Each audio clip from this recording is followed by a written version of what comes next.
নমস্কার বন্ধুরা, এসটি কিচেনে আপনাদের সকলকে আরও একবার স্বাগত জানাই। আশা করি আপনারা নিশ্চয়ই খুবই ভালো আছেন।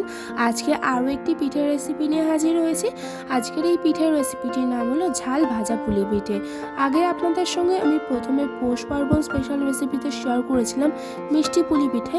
তো আজকে আপনাদের সঙ্গে আমি শেয়ার করব ঝাল ভাজা পুলি পিঠে। আশা করি আপনাদের এই ঝাল ভাজা পুলি পিঠের রেসিপিটি দেখতে খুবই ভালো লাগবে। যদি ভালো লেগে থাকে তাহলে লাইক কমেন্ট শেয়ার করতে একদম ভুলবেন না। আর আপনি যদি আমার চ্যানেল নতুন হয়ে থাকেন তাহলে চ্যানেলটিকে অবশ্যই সাবস্ক্রাইব করে নেবেন। তো চলুন সম্পূর্ণ ভিডিওটি স্কিপ না করে দেখতে থাকুন। ঝাল ভাজা পুলি পিঠে তৈরি করার জন্য প্রথমে আমি গ্যাসে কড়াই বসিয়ে নিয়েছি। কড়াইটা প্রায় গরম হয়ে এসেছে। কড়াইয়ের মধ্যে আমি পরিমাণ মতন জল দিয়ে দেবো। কড়াইয়ের মধ্যে জল দেওয়ার পর জলটা হালকা গরম হয়ে এসছে। এবার আমি জলের মধ্যে হাফ টিস্পুন নুন দিয়ে দেবো। কড়াইয়ের জলটা ওদিকে হালকা ফুটে এসছে। এদিকে আমি ময়দা আর চালের গুঁড়োটাকে একসাথে মিক্স করে নেবো। এখানে আমি 3 বাটি মতন চালের গুঁড়ো নিয়ে নিয়েছি আর 2 বাটি মতন ময়দা নিয়ে নেবো।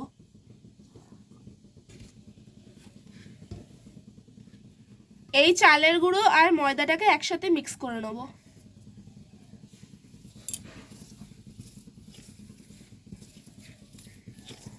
জলটা ভালোভাবে ফুটে এসছে। এবার আমি চালের গুঁড়ো আর ময়দাটাকে একসাথে মিক্স করে রেখেছিলাম, সেই চালের গুঁড়ো আর ময়দাটা জলের মধ্যে দিয়ে দেবো।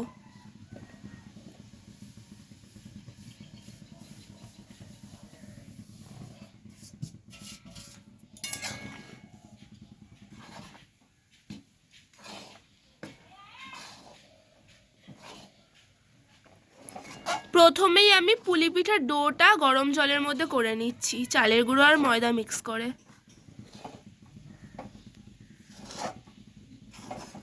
ময়দা আর চালের গুঁড়োটাকে গরম জলের সাথে একসাথে ভালোভাবে মিক্স করে নিয়েছি। এবার আমি ডোটাকে নামিয়ে নেব।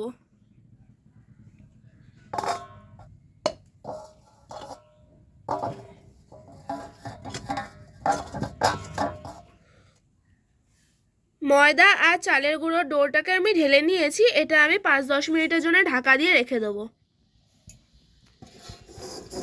ময়দা আর চালের গুঁড়ো ডোটা নামিয়ে নেওয়ার পর কিছু মশলা আমি এবার ড্রাই রোস্ট করে নেবো, যার মধ্যে থাকবে গোটা ধনে, শুকনো লঙ্কা আর গোটা জিরে। এবার আমি একে একে সব মশলাগুলো দিয়ে দেবো। প্রথমে আমি শুকনো লঙ্কা দিয়ে দিয়েছি। এবার আমি গোটা ধনে দিয়ে দিচ্ছি পরিমাণ মতন। তারপর দিয়ে দেবো গোটা জিরে।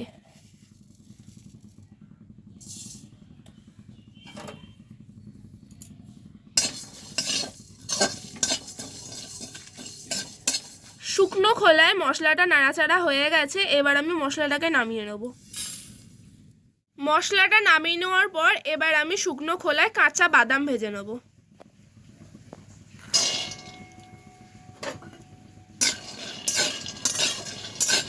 যেই মশলাটা আমি শুকনো খোলায় ভেজে রেখেছিলাম সেই মশলাটা এবার আমি মিক্সিতে গুঁড়ো করে নেব। এদিকে আমার মশলাটা মিক্সিতে গুঁড়ো করা হয়ে গেছে। ওদিকে মশলাটা গুঁড়ো করতে করতে এদিকে কাঁচা বাদামগুলো ভাজা হয়ে গেছে। এবার আমি বাদামগুলোকে নামিয়ে নেব। কাঁচা বাদাম ভেজে তুলে নেওয়ার পর এবার আমি কড়াইয়ের মধ্যে সামান্য পরিমাণে সাদা তেল দিয়ে দিচ্ছি। তেলটা প্রায় গরম হয়ে এসছে। এবার আমি তেলের মধ্যে আগে থাকতে নারকেল কুচিয়ে রেখে দিয়েছিলাম, সেই নারকেলটা তেলের মধ্যে দিয়ে দেবো।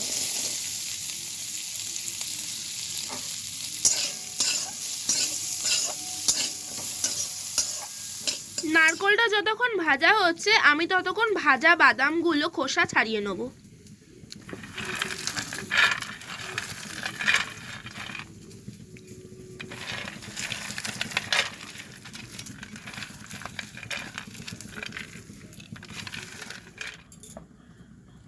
বাদামের খোসাগুলো আমি ছাড়িয়ে নিয়েছি। এদিকে নারকেলটাও ভাজা হয়ে গেছে। নারকেলটাকে আমি এবার তুলে নেব।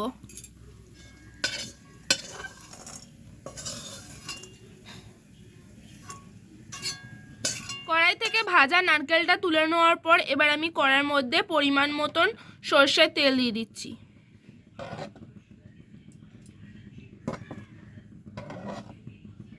সরষের তেলটা গরম হয়ে গেছে। এবার আমি তেলের মধ্যে গোটা জিরে দিয়ে দিচ্ছি। তেলের মধ্যে গোটা জিরে দেওয়ার পর এবার আমি তেলের মধ্যে তেজপাতা দিয়ে দেবো।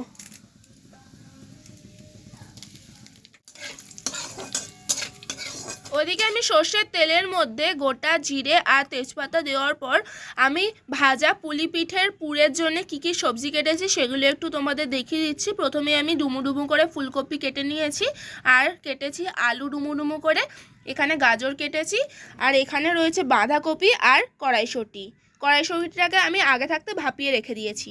গোটা জিরে আর তেজপাতা দেওয়ার পর ভাজা হয়ে গেছে, এবার আমি ডুমু ডুমু করে কেটে রাখা আলুটা দিয়ে দেবো।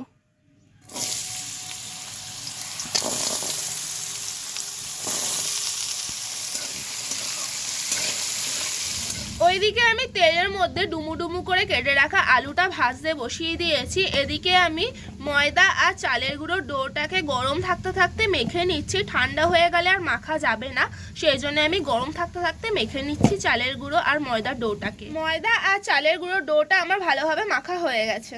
আলুটা আমি নাড়াচাড়া করে নিয়েছি, এবার আমি গাজর আর ফুলকপিটা কেটে রেখে দিয়েছিলাম, সেই গাজর আর ফুলকপিটা দিয়ে দেবো।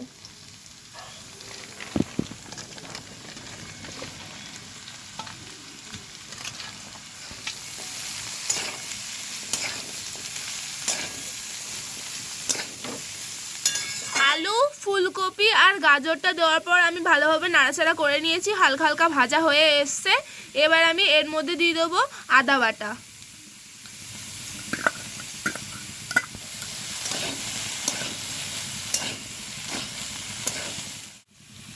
আদা বাটাটা দেওয়ার পর আমি ভালোভাবে নাড়াচাড়া করে নিয়েছি। এবার একে একে আমি এর মধ্যে গুঁড়ো মশলাগুলো অ্যাড করব। প্রথমে আমি জিরে গুঁড়ো আর ধনের গুঁড়ো দিয়ে দেবো।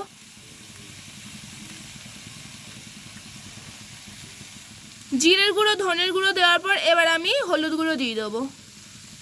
হলুদ গুঁড়ো দেওয়ার পর এবার আমি পরিমাণ মতো নুন আর পরিমাণ মতো মিষ্টি দিয়ে দেবো।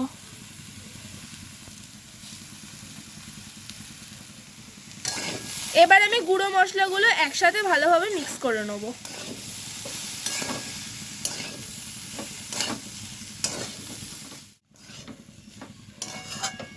এর মধ্যে সব রকম গুঁড়ো মশলাগুলো দেওয়ার পর আমি ভালোভাবে নাড়াচাড়া করে নিয়েছি। এবার আমি ঝালের জন্য 4-5টা কাঁচা লঙ্কা কুচি দিয়ে দেবো।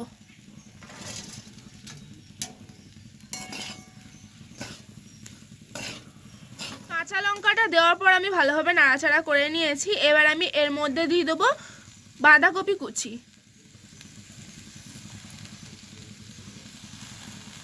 বাঁধাকপি আর কড়াইশুঁটিটা কিন্তু আমি একসাথে দিয়ে দিচ্ছি।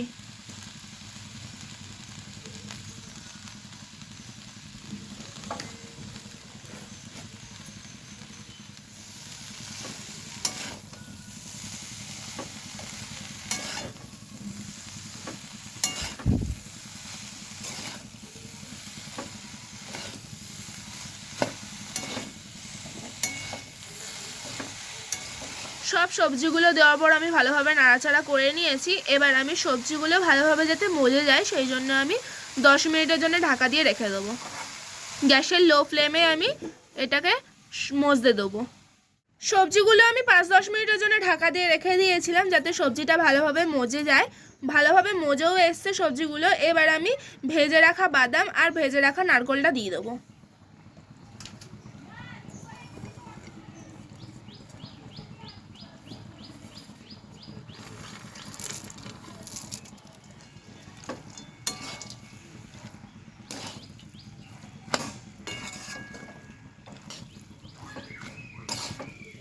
তো আমাদের ভাজা পুলির পুরটা রেডি হয়ে গেছে। পুরটা নামানোর আগে আমি মিক্সিতে যেই মশলাটা গুঁড়ো করে রেখেছিলাম সেই মশলাটা দিয়ে নামিয়ে নেব।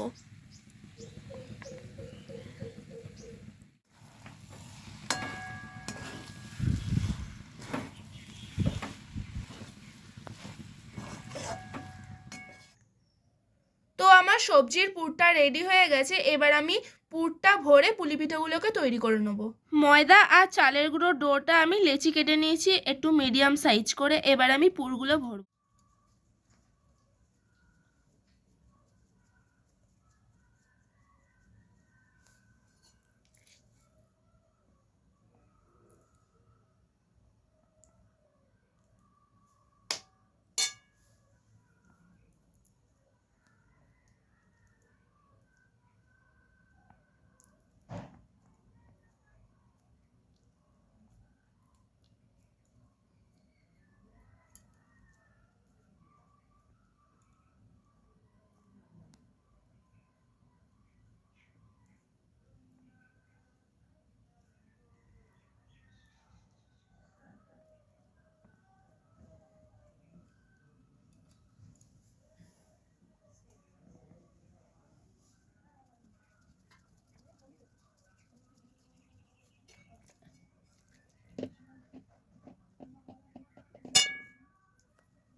আমার পুলি পিঠেগুলো রেডি করা হয়ে গেছে। এবার আমি কড়াইতে সাদা তেল গরম হতে বসিয়ে দেবো।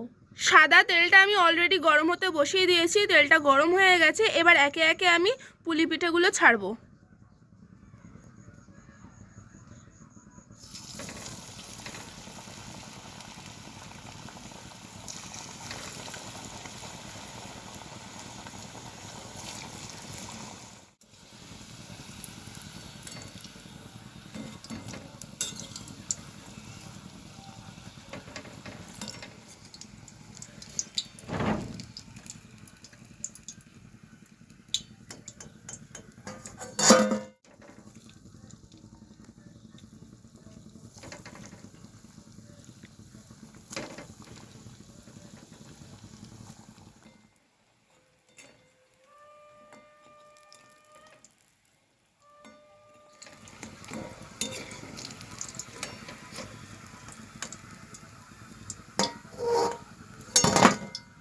তো আমার ঝাল ভাজা পুলি পিঠে তৈরি হয়ে গেছে।